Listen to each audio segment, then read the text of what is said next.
Welcome to healthy living without medicine. আজ থেকে আমরা একটা নতুন সিরিজ শুরু করতে চলেছি। সিরিজটার নাম হবে the golden rule for success. বাংলায় আমরা বলছি সাফল্যের মন্ত্র। আজকের প্রথম পর্যায় আজ আমি আলোচনা করব আপনাদের সঙ্গে বার্নিং ডিজায়ার বা কিভাবে আপনার ইচ্ছা শক্তিকে বাড়াবেন জীবনকে সফল করে তোলার জন্যে। ছাত্রছাত্রীরাও যদি মন দিয়ে এই আলোচনা শোনে তাহলে তারাও ভীষণভাবে উপকৃত হবে, বড়দের সাথেও।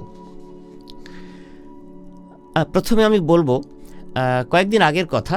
এখন তো শীতকাল, তো সকালবেলায় আমি মর্নিং ওয়াকে যাই। সেখানে মাঝে মধ্যে একটু অনেকের সাথে একটু ফুটবলও খেলি। তো কয়েকজন ছাত্রছাত্রী তারাও ভোরবেলায় আসে এবং আমরা একসঙ্গে হাঁটছিলাম ভোরবেলা। তো একটি ছেলে, সে অনেক দিন আসেনি, হঠাৎ আমায় এসে বলল যে স্যার, আমার একটা প্রশ্ন ছিল। আমি বললাম বলো। তো জিজ্ঞেস করলো, স্যার সাফল্যের মন্ত্র কী, জীবনে কি করে সফল হওয়া যায়? তো আমি কয়েক পলক ভেবে নিলাম। তারপর আমি আমার ঠান্ডা তো, শীতকাল বেশ ঠান্ডা এখন, তো আমার গলায় একটা মাফলার ছিল। আমি মাফলারটা খুলে মানে চকিতে ওর নাক মুখ চেপে ধরলাম। ছেলেটি ও বুঝতেই পারলো না যে কি হচ্ছে। আমি খুব জোরেই চেপে ধরলাম যাতে ওর মানে নিঃশ্বাস নিতে অসুবিধে হয়। তো একটু পরে আমি ছেড়ে দিলাম। ছেড়ে দিয়ে ওকে জিজ্ঞেস করলাম যে আচ্ছা, যখন আমি তোমায় এই মাফলার দিয়ে তোমার মুখ নাক চেপে রেখেছিলাম তখন তুমি কি চাইছিলে, কি ভাবছিলে? শুধু একটা শব্দ বলল স্যার, বাতাস। তো আমি বললাম এটাই সাফল্যের মন্ত্র। তো গল্পটা নতুন নয়। আপনারা এই গল্প স্বনামধন্য সক্রেটিসের নামে যে গল্পটি আছে বার্নিং ডিজায়ার প্রসঙ্গে, এটা অনেকেই হয়তো জানেন। তো আমি তাৎক্ষণিকভাবে ছেলেটিকে বোঝানোর জন্যে ওই ব্যাপারটা ঘটিয়েছিলাম সেদিন ভোরবেলা। তো যেটা বলার, যে আমার মনে হয় আমরা যা ভাবতে পারি আমরা তা অর্জনও করতে পারি। মানুষ যা চিন্তা করতে পারে, মানুষ তার ইচ্ছা শক্তির জোরে তা অর্জনও করতে পারে। সেজন্য বলা হয় burning desire is the starting point of all accomplishment.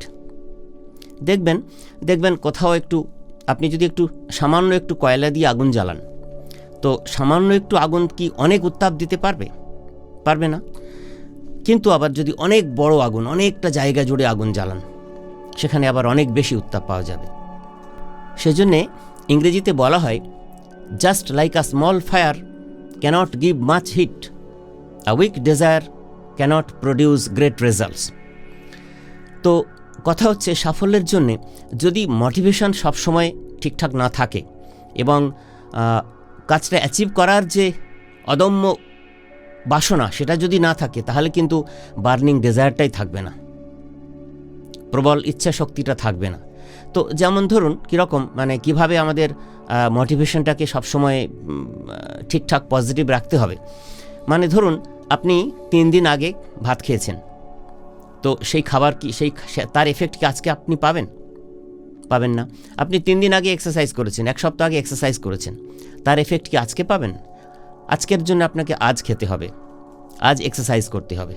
তাহলে সব সময়ের জন্যে এই মোটিভেশন এমন একটা জিনিস, এটা নিত্য নতুনভাবে এটাকে সাফল্য পাওয়ার যে প্রসেস অফ সাকসেস, সেটার মধ্যে রাখতে হবে। তবেই কিন্তু আপনি সাফল্যের পথ দেখতে পারবেন। আমাদের প্রিয় ছাত্রছাত্রীদের জন্য আমি একই কথা বলবো। তারা যদি চিন্তা করে যে তাদের আপকামিং যে পরীক্ষাগুলো আছে, তাদের যে আসন্ন যে পরীক্ষা এবং তাকে কেন্দ্র করে যে অ্যাচিভমেন্ট, সেগুলো পাওয়ার জন্য তাদের যা যা করণীয়, তারা যদি সেগুলো গুছিয়ে করে তাহলে কিন্তু তারা খুব তাড়াতাড়ি সাফল্য পাবে। এবং তার জন্য সবচেয়ে প্রথমে যেটা দরকার সেটা হচ্ছে এই বার্নিং ডিজায়ার। ধরুন আমি যদি আপনাকে বলি যে দেখবেন মানুষ টাকার জন্যে, টাকার বিনিময়ে অনেক কিছু করে। মানুষ তার প্রিয় নেতার জন্যে বা গুরুর জন্যে অনেক কিছু করে। আবার সবচেয়ে বেশি করে কিন্তু মানুষ তার বিশ্বাসের জন্যে। কীরকম একটু বুঝতে সুবিধে হবে। ধরুন আমি আমার এক ছাত্রকে আমি একটা 100 টাকার নোট দিয়ে বললাম যে আমাকে একটা সিগারেটের প্যাকেট এনে দাও। সে কি করবে? সে জানে যে সিগারেটের প্যাকেটটার দাম 100 টাকা, তো সে যাবে না। কিন্তু সে বলবে যে স্যার আমার একটু কাজ আছে, আপনি অন্য কাউকে বলুন। যদি এমন হয় আমি তাকে একটা 200 টাকার নোট দিয়ে বলি যে তুমি আমার জন্য একটা 100 টাকা সিগারেটের প্যাকেট এনে দাও আর বাকি 100 টাকাটা তোমার, সে তখন কিন্তু সাগ্রহে সিগারেটটা এনে দেবে। তো টাকা মোটিভেশন আমাদের, আমরা জানি এটা। কিন্তু আরও বেশি মোটিভেশন হচ্ছে গ্রেট লিডার। কীরকম? ধরুন কোনো আমি রাজনৈতিক দলের কথাই যদি বলি, যে কোনো বড় পলিটিক্যাল পার্টির নেতা ডাক দিয়েছেন, তো দেখবেন ব্রিগেড ভরে গেছে, সবাই ছুটে ছুটে যাই আমরা। কেননা সেখানে আদর্শের কথা আছে, ভ্যালুজের কথা আছে, আইডিওলজির কথা আছে, জীবন দর্শনের কথা আছে। আমি ভালো রাজনীতির কথা বলছি। তো মানুষ ছুটে যায়, নাহলে ব্রিগেডে 10 লাখ 20 লাখ লোক কী করে ভর্তি হয়? মানুষ কিসের টানে যায়? সেখানে তো অর্থযোগ নেই। এর পরের স্টেপ হচ্ছে দেখবেন যে বিশ্বাসের জোরে মানুষ কিন্তু জীবনের পথে একদম দৌড়াতে শুরু করে। কীরকম না, অনেকে দেখবেন যে ধর্মের মানুষ, তারা কোনো মন্দিরকে কেন্দ্র করে বা কোনো যে কোনো ধরনের তাদের যে বিশ্বাসের স্থল, তিনি যে ধর্মেরই হন না কেন, সেই ধর্মস্থলে কিন্তু তারা বারবার ছুটে যান। হয়তো আবহাওয়া প্রতিকূল, তা সত্ত্বেও ছুটে যান, যে কোনোভাবেই যান। তো এই বিশ্বাসের শক্তিটাই হচ্ছে সবচেয়ে বড় শক্তি। তো আমরা যারা জীবনে সফল হতে চাইছি, আমি ছাত্রছাত্রীদের কথা বলছি, বড়দের কথা বলছি, আমরা যদি এমন করে ভাবি যে সাফল্য পাওয়ার জন্যে যে বিশ্বাসটা দরকার, যে হ্যাঁ আমি আই ক্যান অ্যাচিভ ইট, আমি এটা অ্যাচিভ করতে পারি, সেটা করার জন্য যা যা দরকার সেসব যোগ্যতা সব কিছু আমার আছে। আমার হার্ড ওয়ার্কিং ক্যাপাবিলিটি আছে, আমার পারসিস্টেন্স আছে, আমার ইন্টেলিজেন্স আছে, আমার বাকি সব কিছু আছে। আমি যদি এগিয়ে যেতে চাই তাহলে আমি এটা করতে পারি। এই বিশ্বাসটা যদি একবার করে ফেলতে পারে ভেতর থেকে, তাহলে সে যা চাইছে, আপনি যা চাইছেন তাই আপনি অর্জন করতে পারবেন। তো সেটা কিন্তু আমাদের জীবনে খুব দরকার। সেই ভাবনা থেকেই কিন্তু এই বার্নিং ডিজায়ারের প্রসঙ্গটা উঠে আসে। এবার আমি একটু প্র্যাকটিক্যাল সলিউশনের কথা যদি আমরা একটু আলোচনার মধ্যে তুলে আনি। যেমন ধরুন আমরা যারা চাকরি করি বিভিন্ন কর্মস্থলে, হয়তো যে কাজটা আমরা করি দেখা যাচ্ছে আর করতে ভালো লাগছে না, আমাদের প্রোডাক্টিভিটি আস্তে আস্তে কমে যাচ্ছে। এমন আমাদের অনেকের সঙ্গেই হয়, নারী পুরুষ নির্বিশেষে, যারা অ্যাডাল্ট বিভিন্ন কর্মস্থলে সরকারি বেসরকারি চাকুরিজীবী বা যে কোনো প্রজেক্টের সঙ্গে যুক্ত, তাদের এগুলো হয়। তো আমি বলবো, যখন এই ইচ্ছেটা কমে যাচ্ছে কাজ করার এবং তার কারণে তার প্রোডাক্টিভিটি কমে আসছে, তো তাকে আমি বলবো যে তার ফিল্ডটা তো তার নিজের, তাহলে সেই ফিল্ডে তিনি যদি নতুন করে একটু প্ল্যান করেন, যে এক্সপ্লোর করার কথা ভাবেন, যে আর কিভাবে বা কাজটাকে শিফট করে আর কিভাবে করলে আমার কিন্তু আবার আমার ইচ্ছে শক্তিটা আবার পুনরায় ফিরে আসবে এবং আমি কাজটাকে এগিয়ে নিয়ে যেতে পারবো। এই ভাবনাটা যদি একজন মানুষ ভাবেন, ছাত্রছাত্রীদের ক্ষেত্রেও তাই, তাদের ক্ষেত্রে অনেক সময় দেখা যায় যে হোমওয়ার্ক করতে ভালো লাগছে না, অন্য অনেক অ্যাক্টিভিটিস যেগুলো বাড়িতে করতে হয় স্কুলের জন্যে, সেগুলো করতে ভালো লাগছে না, অথচ পড়াশোনায় সে ভালো। হঠাৎ করে মাঝে মধ্যে যখন আমাদের মোটিভেশনটা কমে যায়, আমাদের ফোকাসটা নষ্ট হয়ে যায়। ধরুন কীরকম হয় যে 1 মাস পরে কোনো ছাত্র বা ছাত্রীর পরীক্ষা, তো তাকে তো এমন নয় যে একদম কসরত করে 4 ঘন্টা সকালে পড়তে হবে, দুপুরে খেয়ে দিয়ে নিয়ে নাকে মুখে গুঁজে আবার 5 ঘন্টা পড়তে হবে, এটাই করে অনেকে। তো ওই যে একটু রিল্যাক্সেশনের সময় তাদের দেওয়া হয় না। এবার যখন তারা এটা শোনে শেখে যে হ্যাঁ এটা দরকার, তখন সেই পিরিয়ডটাতে তো আবার এমন কিছু ভাবতে বসে যে পরীক্ষা শেষ করে আমি কবে কোথায় বেড়াতে যাব, তার প্ল্যানিং, তার কাদের নিয়ে যাব, কি ব্যাপার, এসব ভাবতে শুরু করে সে। তো এতটাও কিন্তু নিজেকে আলগা করে দিলে হবে না। তো সেজন্যে এই বার্নিং ডেজায়ার এমন একটা জিনিস, এটাকে আগুনটাকে জ্বালিয়ে রাখতে হয় ভেতরে, সবসময় রাখতেই হবে ছাত্রদের ক্ষেত্রে। এছাড়াও দেখবেন ছাত্রছাত্রীরা মন দিয়ে ক্লাস করছে না, অ্যাসাইনমেন্টগুলো ঠিকঠাক করছে না, তো তাদের এই যে ইচ্ছেটা কমে যাচ্ছে, অথচ সামনে পরীক্ষা, সফল হতে হবে। তো তাদের জন্য যেটা করতে হবে যে একটা মানে আমরা এগুলোকে বলি অটো সাজেশনস নিজেকে দেওয়া, মানে তাকে নিজেকে বলতে হবে যে আমি ফার্স্ট সেকেন্ড থার্ডের মধ্যে হব। এই ভাবনাটা যদি সে নিয়মিত করতে থাকে, এবং এটা আমাকে করতেই হবে, এটা তো নিজের সাথে নিজের কমিটমেন্ট, নিজের কাছে নিজে অনেস্ট হলে তবেই মানুষ কিন্তু সাফল্যের সিঁড়িতে চড়তে পারে। তো ছাত্রছাত্রীদের ক্ষেত্রে যেমন হার্ডওয়ার্ক থাকবে, কিন্তু কাজটা হতে হবে স্মার্ট ওয়ার্ক। সবসময় হার্ডওয়ার্ক দিয়ে জীবনে সাফল্য আসে না। এভাবে যদি তারা চিন্তা করে, তাহলে কিন্তু খুব ভালো তারা জীবনের পথে সফলতার দিকে এগিয়ে যাবে। অনেক মানুষ আছে আমরা দেখবেন বড়দের ক্ষেত্রে হয়, তাদের অনেক সোশ্যাল ইন্টারাকশানস, মানে আমরা তো সমাজবদ্ধ জীব, শুধু নিজের জন্যে এবং ফ্যামিলির জন্যে বাঁচি না, সমাজের জন্যেও বাঁচি আমরা। তো অনেক মানুষকে আমরা দেখি, তারা সোশ্যাল ইন্টারাকশানস ঠিকঠাক করতে পারেন না। তার মানে সমাজের জন্য যে কিছু করব, এটার জন্যে যে অদম্য ইচ্ছাশক্তি থাকা দরকার, এটা তাদের মধ্যে নেই। তো ব্যাপারটা ভেতরে নেই এমন তো নয়, প্রত্যেক মানুষের মধ্যে ইচ্ছে থাকে যে অন্যের জন্য কিছু সেবামূলক কাজ করব, ভালো করব।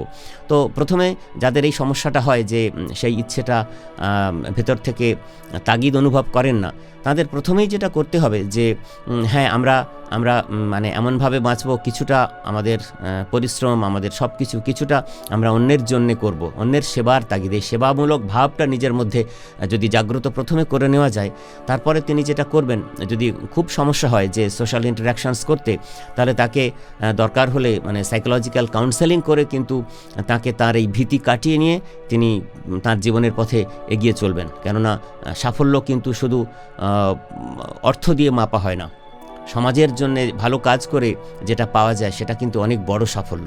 তো এই কাজটাও আমাদের এগিয়ে নিয়ে যেতে হবে। আরও একটা প্রসঙ্গ বলবো, সেটা হচ্ছে যে আমরা হেলদি লিভিং, যদি আমরা ছাত্রছাত্রী হোক বা আমরা বড়রা, আমরা যদি আমাদের লিভিং স্টাইল যদি হেলদি না হয়, মানে আমরা পর্যাপ্ত পরিমাণে ঘুমোতে হবে, খাওয়া দাওয়া খুব হেলদি করতে হবে, এবং আমরা নেশার জিনিস ইউজ করব না, আমরা সোশ্যাল মিডিয়ায় অ্যাডিক্টেড হব না, এইসব করে যদি আমাদের সারা দিনের যে জীবনচর্যা, আমাদের যে রুটিন, সেটাকে যদি আমরা ঠিকভাবে রাখি এবং ডাইনামিক থাকে, তবে কি হবে? তবেই তো আপনার শরীর সুস্থ থাকবে, আর শরীর সুস্থ থাকলে তবে আপনার মন সুস্থ থাকবে, আর মনই তো চিন্তা করে। তো আমাদের থট প্রসেসটা খুব স্ট্রং এবং পাওয়ারফুল তখনই হবে যদি আপনি ফিজিক্যালি স্ট্রং এবং পাওয়ারফুল থাকতে পারেন। সেজন্যে সুস্থ থাকাটা খুব ভীষণভাবে জরুরি। এবারে আমি জাস্ট বলবো যে এই যে আমরা বলছি যে ইচ্ছাশক্তি কী করে বাড়াবো, তো এই বার্নিং ডেজায়ার, আসলে সাফল্যটা না ভিজুয়ালাইজ করতে হয়, এবং সেটা প্রতিদিন ভিজুয়ালাইজ করতে হয় যে হ্যাঁ আমি একটা শর্ট টার্ম গোল, একটা মিড টার্ম গোল, একটা লং টার্ম গোল, আলটিমেট অ্যাচিভমেন্টের আগে এই যে ছোটো ছোটো চড়াই উতরাই, এগুলোকে অতিক্রম করতে হবে। ছোট ছোট অ্যাচিভমেন্ট যদি আমরা করে ফেলতে পারি, তাহলে তখন নিজের মোটিভেশনটা বাড়বে, বা পারফর্ম করার কোয়ালিটিটা যত বাড়বে তত মনে হবে আমি পারি, আই ক্যান ডু ইট। আমি যখন এটা করতে পারি, তাহলে এর থেকে বড় কাজটাও আমি করতে পারি। এই সব জায়গা থেকেই কিন্তু আমাদের ডেজায়ারটা আরও বেশি বার্নিং হতে থাকবে। এবং অনেক ক্ষেত্রে দেখা যায়, আমি একটা কথা বলি এটা বুঝতে সুবিধার জন্যে, যে একটা গল্প আছে, বার্ন দ্য বোটস। স্পেনের এক নাবিক, আমি এই মুহূর্তে নামটা মনে করতে পারছি না, সম্ভবত অ্যালবার্ট কোর্টিস। তো তিনি একজন যোদ্ধা। তো তিনি মেক্সিকোর একটা এরিয়া, সেখানে প্রচুর রত্ন আছে, অনেক কিছু আছে, দামি জিনিসপত্র, সেগুলো লুণ্ঠন করার জন্যে সৈন্যদের নিয়ে একটা জাহাজে প্রচুর সৈন্যদের নিয়ে কিন্তু তিনি স্পেন থেকে মেক্সিকো রওনা দিয়েছিলেন। তো কিছু এমন একটা পরিস্থিতি হয়েছিল যে দেখলো যে সৈন্যরা মনোবল হারিয়ে ফেলছে, তাদের আর সেই মোটিভেশন নেই। তার মোটিভেশন আছে, কেন তিনি কিছু অর্জন করতে চলেছেন, কিন্তু বাকি সৈন্যদের তো তারা বাড়ির লোকজনকে ছেড়ে তারা মাসের পর মাস সমুদ্রে কাটাচ্ছেন। তো তাদের আর দেখছেন উনি যে প্রায় যখন মেক্সিকোর কাছাকাছি চলে এসছেন, দেখছেন যে তাদের মোটিভেশন নেই। তো তিনি তখন কি করেছিলেন, জাহাজটাকে ডুবিয়ে দিয়েছিলেন। কেননা তখন এটাকে বলা হয় যে সাইকোলজিক্যাল কমিটমেন্ট, মানে ওরা তো আর ফিরতে পারবে না। জাহাজ ডুবি হলে সামনেই তট, সেটা হচ্ছে মেক্সিকো, সেখানে মানে যুদ্ধ জয় করে সেগুলো লুণ্ঠন করেই তাদের ফিরতে হবে, মানে ফিরে আসার কোনো পথ তিনি রাখেননি। তো এই যে জীবনে সফল হওয়ার জন্যে আমার যদি দেওয়ালে পিঠ ঠেকে যায়, তাহলে আমাকে তো করতেই হবে। এই যে করতেই হবে, ডু ইট, এবং ডু ইট নাও, এই ভাবনা থেকে যদি আমরা কাজটা করি, ছাত্রছাত্রীরা যদি পড়াশোনাটাকে সেভাবে সিরিয়াসলি নিয়ে করে, তারা কিন্তু ভীষণভাবে জীবনে সাফল্য পাবে। এবং সফলতার এই মন্ত্রের প্রথম শর্ত কিন্তু হচ্ছে এই বার্নিং ডেজায়ার। আমি ছোট্ট একটা গল্প বলে আলোচনা শেষ করব। সেটা হচ্ছে যে অবন্তিকা রাঠোর বলে একটি রাজস্থানী মেয়ের কাহিনী। তো মেয়েটি একটা গরিব ঘরের একটি মেয়ে, সে একটা লোকাল বেকারিতে কাজ করত, কিন্তু তার ভেতরে অনেক কিছু ছিল যে কিছু করব নিজের জন্যে, ফ্যামিলির জন্যে, সমাজের জন্যে। তো ওই ছোট্ট চাকরি, সামান্য রোজগার, কিন্তু তার মনে সবসময় ছিল যে একসময় আমি নিজে একটা রেস্টুরেন্ট করব, সেই রেস্টুরেন্ট অনেক বড় করব, রেস্টুরেন্ট চেন হবে আমার, এইসব ভাবনা তার মধ্যে ছিল। তো এইসব চলছে, মাস যায়, বছর যায়। 1-2 বছর পরে হঠাৎ একদিন কোথাও শহরের মধ্যে একটা খাবার তৈরির ওই বেকারির একটা কম্পিটিশান হচ্ছিল। তো সেখানে যাদের খুব প্রথাগত ট্রেনিং আছে, যাদের স্পেসিফিক কালিনারি ট্রেনিং আছে, তেমন অনেকেই পার্টিসিপেট করবে। তো ও যখন ওর বন্ধুদের বলল, অবন্তিকা বলল, দূর, তুই কি করে পার্টিসিপেট করবি, তোর কাছে ক্রিয়েটিভ কিছু নেই, তুই জাস্ট সেলফ মেড একজন বেকারির মানুষ, তো তোর পক্ষে কি এমন প্রিপারেশান বানাবি যেটা পুরস্কার জিতবে। সবাই কিন্তু ওকে ডিমোটিভেট করেছিল, কিন্তু সে নিজেকে বুঝিয়েছিল যে না, এই কম্পিটিশান আমাকে জিততেই হবে, কেননা কম্পিটিশানের যে প্রাইজ মানি ছিল সেটা বেশ লুক্রেটিভ, সেটা দিয়ে তার পক্ষে একটা ছোট্ট রেস্টুরেন্টও খুলে ফেলা সম্ভব হবে। তো সে তখন সবার কথাকে অগ্রাহ্য করে দিনের পর দিন, রাতের পর রাত জেগে ক্রিয়েটিভ ওয়েতে নতুন বিভিন্ন কম্পোজিশন দিয়ে কিন্তু সে কেক বানানোর চেষ্টা করেছিল। এবং কম্পিটিশানের সময় দেখা গেল যে যারা তার সঙ্গে কম্পিটিশান করেছিল তাদের থেকে তার কেক কিন্তু সবচেয়ে ভালো হয়েছিল, কেননা সে তার হার্ট অ্যান্ড সোল দিয়ে, মানে ডু অর ডাই, আমাকে করতেই হবে এটা, এই উদগ্র বাসনা থেকে সে কিন্তু কাজগুলো করেছিল রাতের পর রাত জেগে। এবং দেখা গেল যে যখন কম্পিটিশান শেষ হলো, পুরস্কার কিন্তু তার হাতেই উঠেছিল, এবং যথারীতি সেটা নিয়ে সে তার রেস্টুরেন্ট খুলেছিল।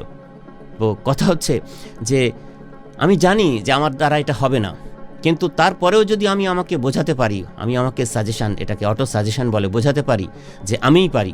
কেননা দেখবেন সাফল্য পেলে লোকে গলায় মালা দিতে আসে, আমরা অন্যের গলায় মালা দিতে দেখলে আমরা হাততালি দিই, কিন্তু আমরা একবার চিন্তা করে দেখি না প্রসেস অফ সাকসেস সেটা কত পেইনস্টেকিং, কত যন্ত্রণাদায়ক।